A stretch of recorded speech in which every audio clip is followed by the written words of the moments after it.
75 to 80% of women who are still stuck under good girl conditioning are doing it out of fear, are doing it out of survival, out of it being the only role they know how to play, rather than it being true to who they are. Sometimes our toxic traits can be the fact that we aren't good listeners. Sometimes our toxic traits can be the fact that we only want to blame men for our failed relationships. Hey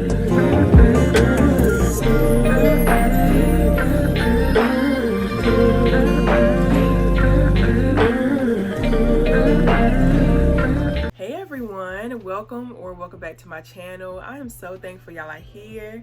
I pray you can find home here, and if so, welcome. So today I kind of want to reel things back and go back to the basics of confidence, of self-esteem.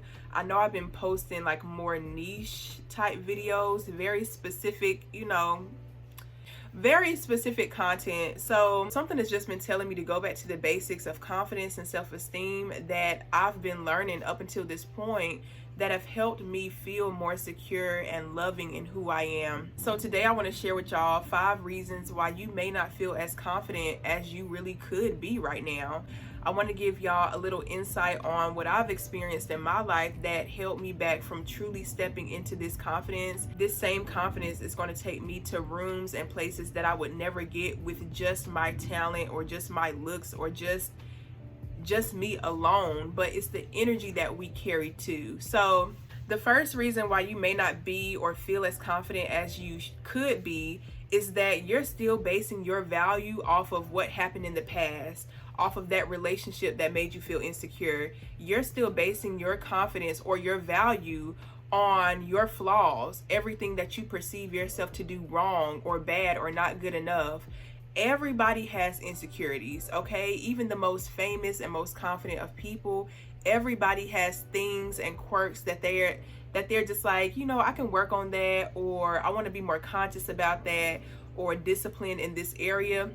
An insecure woman lets her flaws become her reason to not do things. She lets her perceived lack to be the reason why she can't, why she won't, and why she'll never try. But a confident woman, a confident person says, even with my flaws, even with my perceived insecurities, even with my past, that breakup I went through, even with those things, I am still inherently valuable. Childhood trauma, it doesn't matter. Yes, we heal from it. Yes, we learn how to be better people. Yes, we learn all the things. But if you let your story of your childhood trauma validate why you're helpless now, why you're still a victim now, you will never be as confident as you want to be. If you're still basing your value, again, on where you lack, on where you failed, on the times you weren't validated, on your flaws, then you'll always be stuck in this space of I can't. So yeah, I do have my notebook, so if I'm looking down, that's what I'm reading to y'all. So the second reason why you may not be as confident in yourself as you could be is that you're not doing things for yourself. This whole idea of self-love that a lot of us have been programmed to understand is very surface level. It's nothing wrong with running a nice bath for yourself. It's nothing wrong with doing your hair. I love doing my hair. I love looking pretty. I love looking put together. But I think sometimes we take self-love as a one-size-fits-all type of thing, and we do the things that we see other women doing as a ritual for self-love. But everybody is different. Every woman is different. You have to take enough time and space and energy for yourself to find what self-love is for you. What does self-love look like for you? Is it having more space in the day from socializing? Is it socializing more? Is it journaling? Is it spending intimate time with yourself? Is it doing your hair, doing your makeup, taking that time in the morning to present yourself in the best way possible? Is it working out in the mornings, working out in the evenings? Like, everybody's version of self-love is going to look different. And of course, there are general things that we should all be doing, like taking care of our bodies and, showing up in the best way possible. but you have to find what self-love looks like for you. It's not about anybody else. It's not about pleasing other people. If other people, whether that's family, friends, and all in between, if other people are mad at you or upset at you for how you have to show up for yourself to show yourself love, those aren't people who will want to invest in you feeling good about yourself. Those aren't people who will value you taking time for yourself and replenishing your own energy. Those are probably people who have benefited off of being able to control you or, you know, kind of siphon your energy in one way or another. So you have to find out what self-love looks like for you outside of what other people may think or say. Y'all, I'm smiling because this third reason, like, I'm just going to explain it. The third reason why you may not feel as confident in yourself as you could be is because you're still living life by this good girl narrative that you were taught. I was taught it, my mom was taught it, my sisters were taught it growing up, and I can see in our lives, in my family's life as a whole, how this whole good girl narrative, you know, there's a certain way to be a woman, there's a certain way to be a wife, women don't do this, women don't act this way, women don't. I've noticed that this good girl narrative has literally suppressed so much happiness and caused more depression in women than anything else. I think we're starting to grow out of a world that was predominantly ruled by the ideals and the opinions of men. Men have kind of had this upper hand over women to dictate how we should be because they have always been known as the ones that could get the job, that could get the banking account, or that could bring a certain amount of structure that women felt like we couldn't. You know, we couldn't get the job to provide, we couldn't get the job, or so we felt, you know, we couldn't feel happiness and love within ourselves. We had to have a relationship. We couldn't feel happy just being a woman or just being who we are. We had to have the children. Not saying that there's anything wrong with these things, but understand that patriarchy has a hold over everyone, every woman to a certain degree, where we feel like we have to fit into a box of what a good woman is in order to be appealing, in order to be desirable, in order to receive love from a man who's truly meant for us. And honestly, it's the exact opposite. When we follow our heart, when we follow our intuition, trust that there will always be multiple suitors who can meet us on a certain level of authenticity, whatever that looks like for you. A lot of us have been conditioned, I think especially through religion, that, you know, a woman should be completely modest. She shouldn't show anything. She shouldn't be too loud. She shouldn't curse at all. And I get it. If you have certain standards for yourself and it feels right, it feels like, yes, like this is me, then by all means do that. But we haven't truly and fully accepted the other side of the coin, where there are women who don't want to be as modest. There are women who want to drop an F-bomb every now and then. There are women who are more liberated in their sexual experience, etc., etc. And so religion and society has made it seem like only good girls get the providers or get this level of emotional connection from a man, that bad girls or hoes or all the names they come up with, what is it called, Jezebels, and just all these different names that they try to put on women who don't try to fit into these good girl roles, you know? Not to ramble on too much about religion and society, but in general, women have been conditioned to be people pleasers, to put other people before ourselves, to consider other people's feelings before we're ever honest and truthful with ourselves and in how we perceive things. And so, as a former healing people pleaser myself, I understand that to a certain degree, pleasing other people and putting other people first, it keeps us safe to a certain degree. Women who choose themselves boldly, women who make it known that they don't want to be treated any type of way, are typically called a bitch. She's typically seen as selfish, and all these negative things that we as women generally don't want to be called. But the truth is, if you're only being a good girl, playing this good woman role out of autopilot, out of survival, out of, if I'm not a good woman, if I'm not a good girl, I won't be desirable, I won't attract a man, I won't live a fulfilling life. Like, if you're keeping yourself in that box out of fear, you'll never be as confident as you could be, because your authentic confidence is found in your authenticity. Authentic confidence is found in you being real and honest with yourself. So again, if the good girl role is just you, is what you at your core feel is right, then by all means, I love it for you.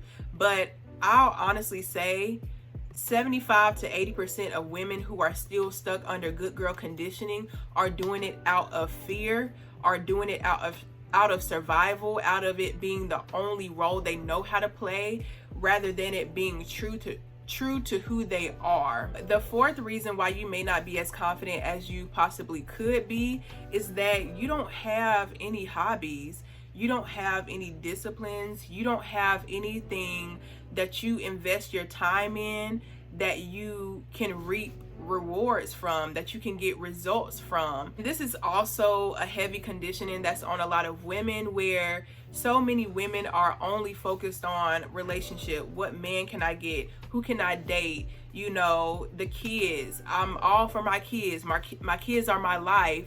Their whole entire identity, their whole entire sense of self is wrapped around a man or the children. And we as women have been conditioned to think that this is a good thing. This is a sign that, oh, she's nurturing, she's a mother, she's a good mom if she puts everybody before herself. But the truth is, yes, love your children. Yes, love your husband. Yes, invest in your children, invest in your husband. Yes, you want to be that safe space for your family, for the people that you love. But us as women, we can take it a little too far, where we literally don't have an identity of our own outside of these things. We literally don't know who we are outside of, I'm a wife, I'm a mother, I'm a daughter, I'm a sister, I'm a people pleaser, I give. So when you have a hobby that you can invest your time into, understand that that creative energy will always give you back. It always returns back to you in the form of self-esteem, in the form of learning yourself more intimately, in the form of expanding your imagination and your expansion of life even more. Like, creativity is not just a one-time thing. Creativity is not a robotic thing. It's not something that's just ABC. Creativity involves you investing your whole self. It involves you embodying whatever it is. I don't care if you paint, I don't care if you rock climb, I don't care if you play basketball, you're learning a new language, you're learning how to do your hair, you're learning how to do nails. It's so many different things. Like, you can freaking, what's the thing called when it's like a turning table and the clay? Pottery. You can do pottery. Like, it doesn't matter what the creative hobby is, you need to have one. You need to have a discipline. You need to make sure you're in the gym or going on walks. If you're a working woman, make sure you get up every day and walk or stretch. You need to have something that you tell yourself, I'm going to do this every week, every day, every month. And when you commit yourself to something that benefits your body or benefits your overall well-being, you're showing to yourself that, hey, I can be trusted with my own health. I can be trusted with this body. I can be trusted to do the things that I told myself I'm going to do. And in turn, that creates that deeper confidence with yourself. So yeah, make sure you have a hobby. If you're the type of person that you can't stick to one hobby, or if it gets too hard, you just quit, even that is an exploration. I think creativity, it goes through different processes. I love to sew, I love to sing, I love to do a lot of different things, but I can understand the process that creativity goes through, where you're not beating yourself up if something doesn't turn out right, but you're also not afraid to change or start over in a different hobby if something is frustrating you more than it is bringing you joy or it's not allowing you to really explore your mind, explore your imagination and stuff like that. So if you got to start over, sometimes it's the best thing to do. The fifth reason why you may not be as confident as you could be is that you're not getting to know yourself on a heart level, on a intimate level. And what I mean by those things is, just like we all have flaws that we shouldn't allow to run our lives or, tell our story, we as women also have to be accountable for our more negative or toxic traits. Now, toxic doesn't have to mean that you go around busting windows or you showing up to somebody's job to fight.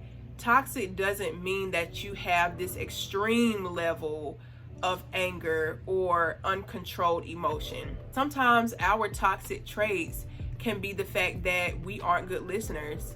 Sometimes our toxic traits can be the fact that we only want to blame men for our failed relationships. We only want to blame the people outside of us for how we feel. It's always somebody else. So at a heart level, you have to be willing to come to terms with all of you, the beautiful parts of you, the good girl parts of you, the toxic parts of you, the parts of you that need work.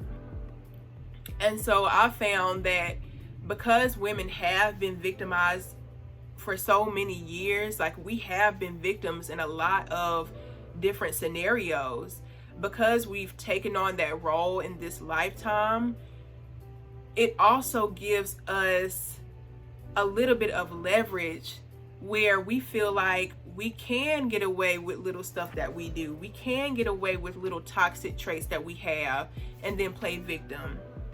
But I'm here to tell you that if you're not willing to be honest with yourself about all parts of you, you cannot develop a deep-seated confidence in yourself. You will never feel as confident as you could be in yourself if you're avoiding the shadow parts of you, if you're avoiding the parts of you that somebody else is saying, hey, that hurt my feelings. Hey, when you said that, when you did that, it made me not trust you. It made me look at you different. It's hard to hear that. I'm a woman. I get it. I know it's hard to hear when you don't show up as loving, as nurturing, or as present as you could have. But running away from your toxic traits will never give you the outcome that you're looking for in any area of your life.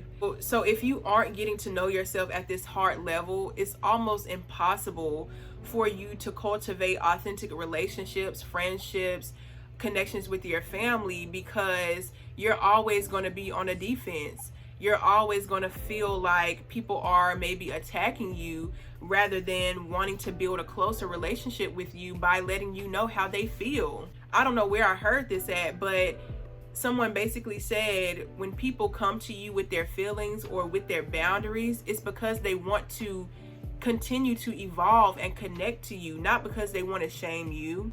And also for the second part of number 5 is that you aren't getting to know yourself at an intimate level. And what I mean by this is sexually.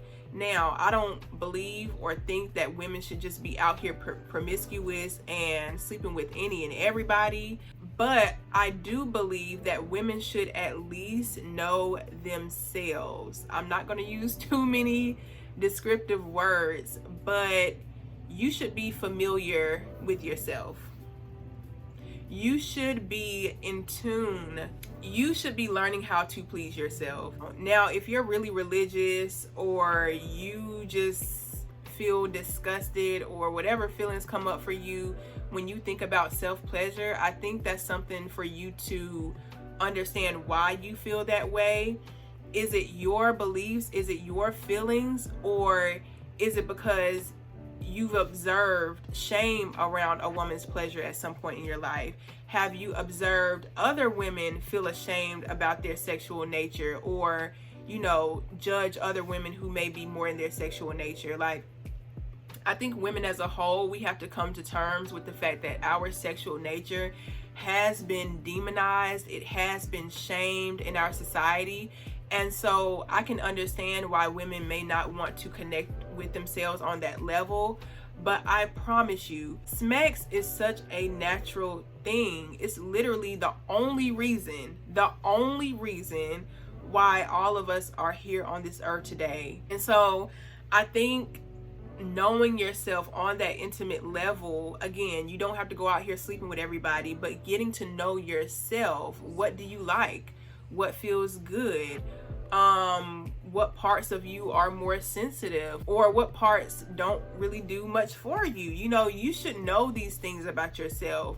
And when you know these things about yourself, it creates a deep sense of confidence. It creates a closer connection to who you are as a woman. And it's always a funny thing to me how men are so encouraged to explore their sexual nature. You know, they're encouraged to be that hunter, to find the things that pleases and fulfills him. They're literally brought up this way. And women, we're brought up in a more shameful way. We should close ourselves off. We should cover this. We should feel ashamed for feeling sexy. Or even as a little girl, we should feel ashamed if we're too much in a flirtatious mood or energy. And when I say more flirtatious, I don't mean in a sexually promiscuous way when I'm talking about little girls, but little girls, you'll notice they're naturally just flirtatious with life. They're naturally in this flow of just like, this is me. And so from a very young age, because we do live in a world where there are predators, where there are genuine reasons to protect that energy, we as women are taught that naturally flirtatious energy is bad in and of itself. We're taught that our flirtatious or sensual energy is shameful or demonic in and of itself, when in reality, that's the same energy that's going to help us manifest everything that we ever want in this lifetime. That flirtatious energy that we naturally have is what's going to help us get to that authentic confidence. It's what's going to help us connect to the people that we're meant to connect to in our lifetimes, whether that's our husbands, whether that's the right friendships, the right friend groups, the right business partners, the right family members. Like, that part of us does not deserve to be shut down. If you're an older woman, a grown woman, an adult who has suppressed that part of yourself, understand that you are safe now. You can put up the boundaries. You can say no. You can get yourself out of situations that you may not have been able to get yourself out of as a little girl. So never be afraid to tap into your sensuality. Never be afraid to tap into that energy of just flirting with life, of flirting with yourself, of connecting with yourself on a more intimate level, because you deserve that pleasure. You deserve to feel that bliss. You deserve to feel orgasmic.